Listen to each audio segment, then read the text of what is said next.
వి gold trusted gold buyers మీరు తాకట్టు పెట్టిన బంగారాన్ని విడిపించి ఈ రోజు ఉన్న మార్కెట్ ధరకు కొనబడను 7771077720.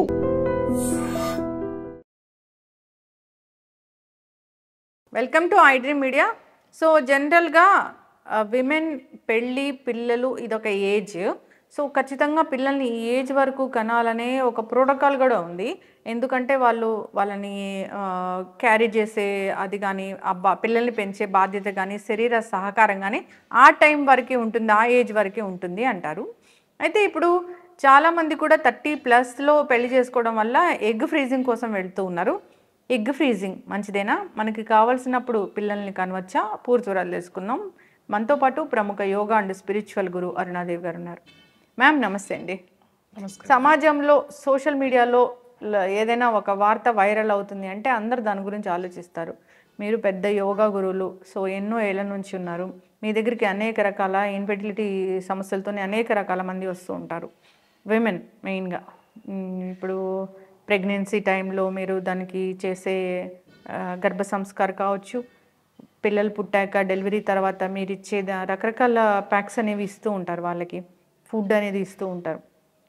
ఎట్లా రికవర్ అవ్వాలి, ఇట్లా ఇన్ఫెర్టిలిటీ ఇష్యూస్తో వచ్చే వాళ్ళకు కూడా అంటే పిల్లలు ఎందుకు కలగట్లేదు, యోగాలో ఆల్టర్నేటివ్ మెడిసిన్లో ఎలాంటివి ఉన్నాయని చెప్తుంటారు. ఇప్పుడు ఎగ్ ఫ్రీజింగ్ అనేది ఒక పెద్ద టాపిక్ అయిపోయింది. మాట్లాడడం, సెలబ్రిటీస్ మాట్లాడడం దాని గురించి, ఎగ్ ఫ్రీజ్ చేసుకోండి, మీరు కావాల్సినప్పుడు మీరు పిల్లల్ని కనండి, మీ కెరీర్లో స్థిరపడ్డాక పిల్లల్ని కనొచ్చు.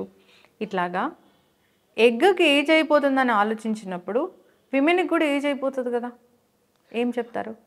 ఖచ్చితంగా. ఎందుకంటే ఎగ్కి ఏజ్ అయిపోతుంది, విమెన్కి కూడా ఏజ్ అయిపోతుంది. అంటే నువ్వు అది రిస్క్ ప్రెగ్నెన్సీ. నీకు 35 తర్వాత 36 తర్వాత అంటే ఇంకా అసలు 40s వచ్చేస్తున్నాయి అని అంటే రిస్క్, ప్రెగ్నెన్సీ రిస్కే అది. ఇప్పుడు ఇంకా రిస్క్.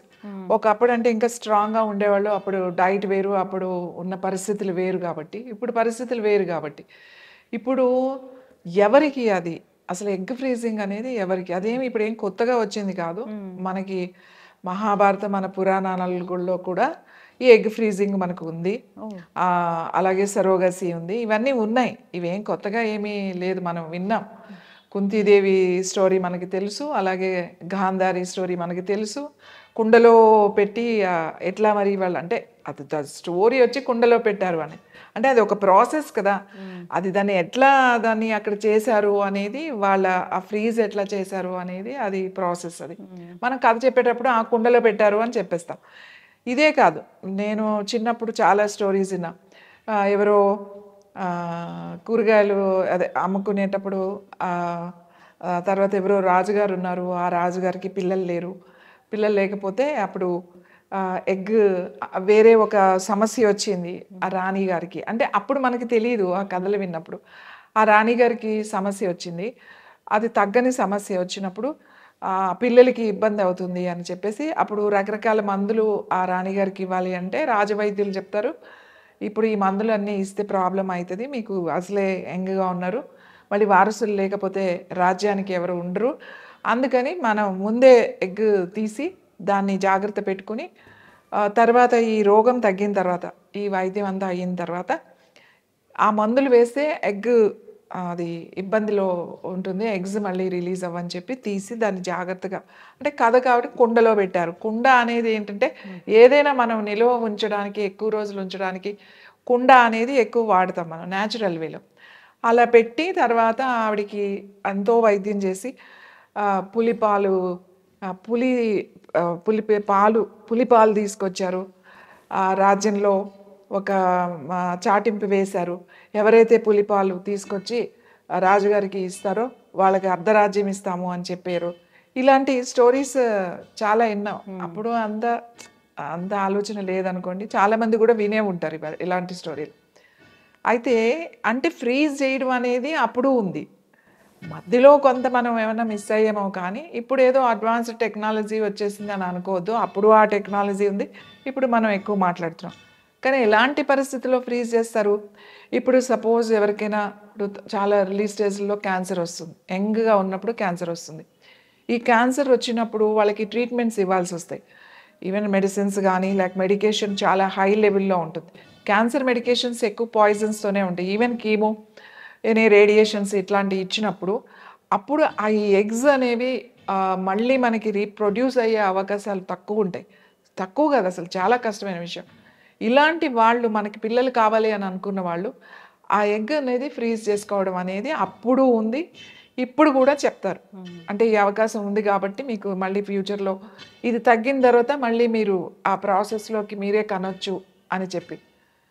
సో ఆ ప్రాసెస్ అలాంటి వాళ్ళకి తప్పదు కాబట్టి వాళ్ళకి అలాంటి మనం వాళ్ళకి చేయొచ్చు. తప్పదు. ఏదైనా చాలా హై ప్రొఫెషనల్ దాంట్లో ఉన్నారు, వాళ్ళ కెరీర్ దాంట్లో ఉన్నారు, వాళ్ళకి వేరే దారి లేదు, వాళ్ళకి పిల్లలు ఇష్టం, పిల్లలు కావాలని అనుకున్నారు, కానీ ఇప్పుడు టైం లేదు నాకు, ఇంకొక 5 years తర్వాత నేను ప్లాన్ చేసుకుంటాను, ఈ 5 yearsలో నాకు ఏజ్ దాంట్లో మంచి ఎగ్స్ రాకపోవచ్చు.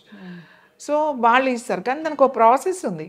ఇదేమీ చిన్న విషయం కాదు, దిస్ ఎక్స్పెన్సివ్. ఇది మీరు ప్రాసెస్ హార్మోన్ ఇంజెక్షన్స్ ఇస్తారు, దానివల్ల కూడా మనకి సైడ్ ఎఫెక్ట్స్ ఉన్నాయి.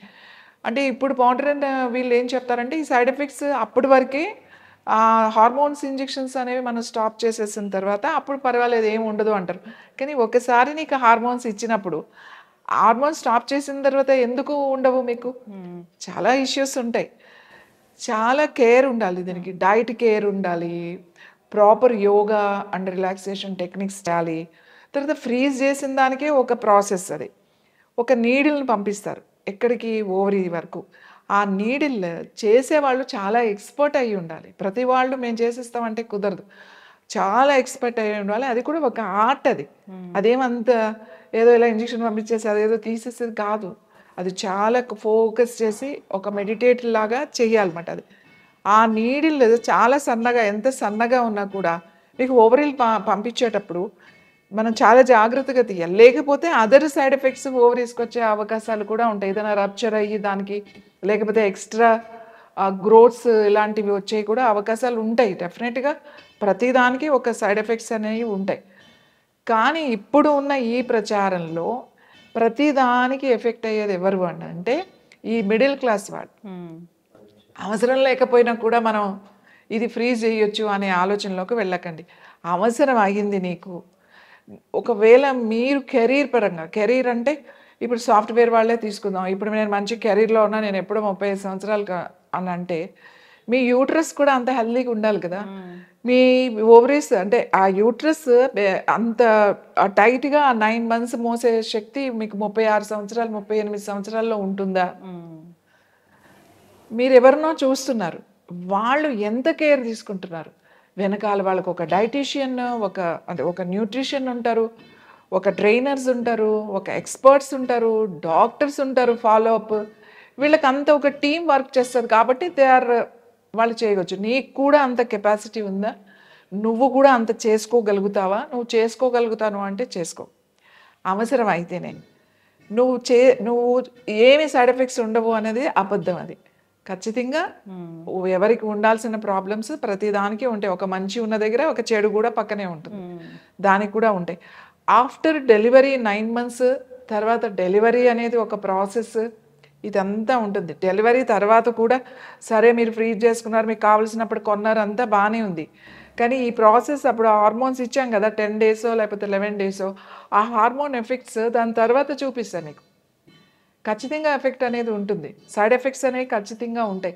ఎంతో అవసరం అయ్యి ఇది కాకపోతే నేను ఇంక వేరే చెయ్యలేను అని అనుకున్నప్పుడు మాత్రమే చేయాల్సిన ప్రక్రియ తప్ప, ప్రతి ఒక్కళ్ళు నా కెరియర్ నేను పోస్ట్పోన్ చేసేసుకున్న, నా దగ్గర ఇప్పుడు డబ్బులు ఉన్నాయి, నేను ఏముంది నెలకు ఒక 2-3 లక్షలన్నా కూడా నేను ఖర్చు పెట్టుకోగలుగుతాను అని చెప్పి ఇంక అందరూ బయలుదేరారు అనుకోండి, ఆ పిల్లలు ఒక ఎగ్ని న్యాచురల్గా రిలీజ్ అయ్యి అది కలిసినప్పుడు వచ్చే ప్రెగ్నెన్సీకి ఆ ఎగ్ని తీసుకెళ్ళి ఒక ఆర్టిఫిషియల్ దాంట్లో ఒక స్టోర్ చేసి 1 సంవత్సరం 2 సంవత్సరాలు 5 సంవత్సరాలు చేసి నువ్వు పెట్టిన పిల్లలకి తేడా లేదా?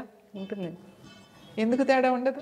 మనం ఫుడ్సే మాట్లాడుకుంటాం, ఆర్గానిక్ ఫుడ్స్, కెమికల్ బేస్డ్. ఇప్పుడు పౌల్ట్రీ కోళ్ళకి నాటు కోళ్ళకి ఎలా ఉంటుంది? సో కదా, దాని లైఫ్ చాలా తక్కువ ఉంటుంది. ఇవన్నీ కూడా మనం ఆలోచించుకోవాలి. ఇవన్నీ ఆలోచన, ఒక్క కెరీర్ ఒక్కటే కాదు నీకు, నువ్వు అది మనకి ఒక గిఫ్ట్, అది మనమే చేయగలుగుతాం. ఎవరు ఒక స్త్రీ మాత్రమే చేయగలిగే పని అది.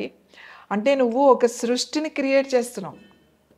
ఇవాళ నువ్వు పిల్లలు, నా పిల్లలు అనే కొంతవరకే, వాళ్ళకి ఒక వయసు వచ్చి వాళ్ళకి ఒక బయటికి వెళ్ళిన తర్వాత అది సొసైటీ కదా, అది ఒక మంచి సమాజాన్ని ఒక మంచి సొసైటీని, అంటే ఒక మంచి యూత్ని మనం ఇవ్వాలి. అంతేగాని మీరు ఒక ఎనర్జీ లేని వాళ్ళని, లేకపోతే వాడిని అలాగే ఫీడ్ చేసి పెంచుతా ఏం ఉపయోగం? అంటే నాకు పిల్లలు ఉన్నారు అని చెప్పుకోవడానికి ఒక ఉపయోగం అంతే. అంతకు తప్ప వాళ్ళలో ఒక ఇంటెలిజెన్స్ కానీ, వాడు రేపొద్దున మన దేశానికి ఎంత ఉపయోగపడతాడు, సమాజానికి ఎంత ఉపయోగపడతాడు అనేది చాలా ఇంపార్టెంట్. న్యాచురల్కి అన్యాచురల్కి ఎప్పటికీ ఆ డిఫరెన్స్ ఉంటుంది. కానీ అలాంటి పరిస్థితి వచ్చినప్పుడు, ఇంకా వేరే దారి లేనప్పుడు, తప్పనిసరి పరిస్థితుల్లో ఖచ్చితంగా మనం ఇది మనకు అవకాశం ఉంది కాబట్టి దీన్ని ఉపయోగించుకోవచ్చు.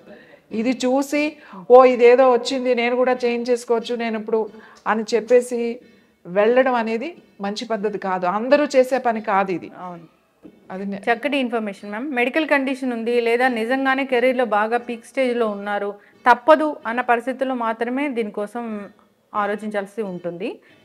మనం నార్మల్ లైఫ్ లీడ్ చేస్తున్నాము, సో అది పిల్లలు అనేది ఒక ప్రాసెస్. ఖచ్చితంగా దానికోసం మనం ఒక 2 years ఆఫ్ టైం కేటాయించాల్సిందే. సో అది ఒక గిఫ్ట్ అంతే. దాన్ని న్యాచురల్గానే తీసుకుంటే బాగుంటుంది. సో ఇలాంటి ఆర్టిఫిషియల్ ఇష్యూస్ అనేవి ఒక అందుకు ఉపయోగపడతాయి మీరు చెప్పిన ఆ కండిషన్స్లో. మిడిల్ క్లాస్ వాళ్ళు దీనికోసము బాగా ఖర్చు పెట్టకూడదని మనం కోరుకున్నాము. చక్కటి ఇన్ఫర్మేషన్ మ్యామ్, ధన్యవాదాలు. And for more videos, Please subscribe to iDream. Please subscribe to iDream. Please subscribe iDream. And please subscribe to iDream. For more videos, subscribe to iDream. please like, share and subscribe to the channel. Congratulations, iDream. Subscribe to iDream. Subscribe to iDream. So subscribe to iDream Media. iDream ki iDream team andarki huge congratulations. Please subscribe iDream Media. Please subscribe to iDream. Subscribe iDream. Please subscribe to iDream. iDream అంటే నా కళల channel subscribe చేసుకున్నారు, నోరు తిరుగుతలేదు, మీరైతే గంట గుర్తు కొట్టండి. For more such videos, please subscribe to iDream. Subscribe to iDream. Please subscribe to iDream. Please subscribe iDream Media. Please do subscribe to iDream. Please subscribe to iDream Media. For best entertainment and information, please subscribe iDream. And don't forget to subscribe to iDream.